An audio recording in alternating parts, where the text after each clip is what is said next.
अरे हाय मित्रांनो, निकिता घरी आली होती आणि निकिता आणि आम्ही ना जरा परवा होणाऱ्या इलेक्शन बद्दल ना थोडं सिरियस टॉपिक बोलत होतो. तर त्या सिरियस टॉपिकवर चर्चा करताना निकिता, मला तुला एक प्रश्न विचारायचा आहे. परवा इलेक्शन आहे, तू कोणाला वोट करणार आहेस?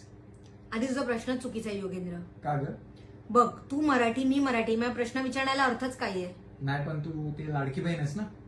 बघ यार, तू ते लाडक्या बहिणीचं कौतुक मला सांगू नकोस. मला एक गोष्ट सांग, आज मी टॅक्स पे करतेय, मी वर्किंग वुमन आहे आणि आपल्या मुंबईतल्या 80% महिला या वर्किंग आहेत.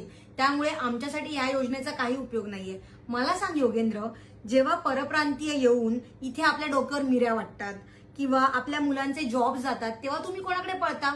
तेव्हा तुम्हाला शिवतीर्थ आणि मातोश्री आठवतं. मग आज तुम्हाला सांगायची गरज लागते योगेंद्र की आम्ही वोट कोणाला करू आणि तुम्ही कोणाला वोट करणार? आणि हे काही पेड प्रमोशन नाहीये. आज मी झोपेतून जागे झाले, तुम्हीही जागे व्हा आणि ही रील जास्तीत जास्त मराठी लोकांपर्यंत शेअर करा. जर तुम्हाला तुमच्या मराठी असण्याचा अभिमान असेल तर तुम्हाला माहितीये तुम्हाला वोट कोणाला करायचंय.